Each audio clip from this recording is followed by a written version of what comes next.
My name's Fred Sands and this is myboxingcoach.com. We're going to have a look at the outside parry. So as an orthodox boxer, this block is used in response to an opponent's jab. Okay, if you are a southpaw, you're going to be parrying or responding to an orthodox opponent's right hand or backhand. Download the report on the site with regards to southpaw and orthodox, and you'll find it'll become clear then in terms of changing round the blocks and shots from orthodox to southpaw.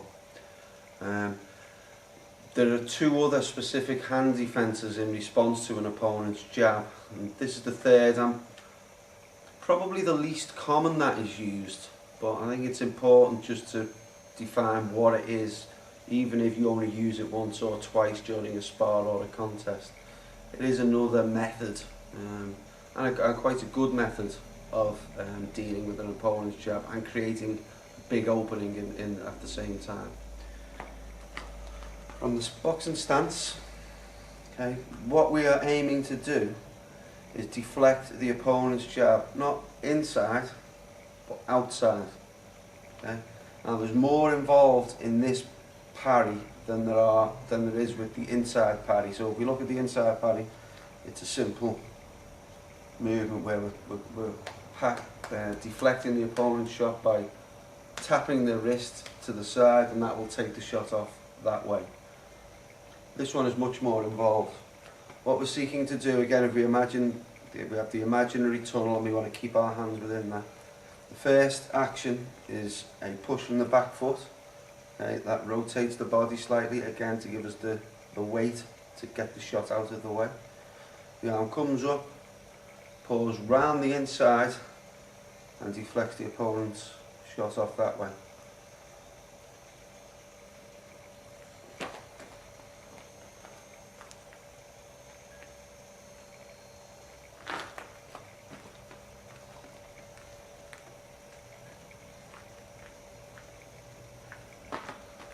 You can see what I mean about it being slightly awkward. Now I'm 38 now, and I can feel that in my shoulder. Okay, so it is, make sure that you get that rotation of the body, not only to give you the body weight to be able to deflect the shot, but also to give you the range of movements that allow you to be economical, but to still grab that opponent's jab and push it out that way. That way it opens up the opponent's defence.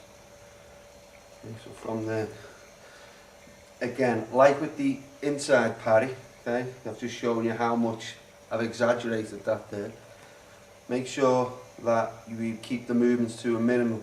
We don't want to block an opponent's shot just to leave a big gaping hole in our own defence, because we will get clipped on it. Okay, so we need to make sure that when the jab comes, it's a simple rotation and this hand stays within this tunnel that runs towards our opponent. Okay, if we start making big exaggerated movements, it just leaves a big gap. From there, I'm going to be deflecting the shot off that way. Okay, final fault: don't parry or block a shot without throwing one back yourself. Okay, it's just showing off if you don't. It seems to be, it's a real wasted opportunity. If you have to block an opponent's shot, you know that you're in range, so why not throw a shot back? Particularly with this parry, because it creates such a big opening in the opponent's defence. Make that response instant, because the door is closed virtually instantly after your opponent's jab is blocked, or parried I should say. So from there, what you'd also find with this one, because it's a bit more involved, you find yourself naturally wanting to combine it with another skill, with a slight layback. Okay, it's a little bit more of a passive parry. This, the other two, if you look at the hand, the block and the inside parry, they are very forceful type blocks. You do them on the front foot, you can chase an opponent down. This one, you tend to be more of a defensive block, a defensive parry. So you can combine it slightly with the layback. But again, your response can be instant. Okay, the layback doesn't take your legs out of range, just your upper body. Okay? So it's a little bit of a safety valve from there. Lovely little parry, that one. Not one that is used very often. Takes a lot of practice, again, because what we're doing, grabbing the opponent's arm here and deflecting it out that way. Creates a big hole in the defence, allowing you to capitalise. My name's Franz Sands. This is myboxingcoach.com.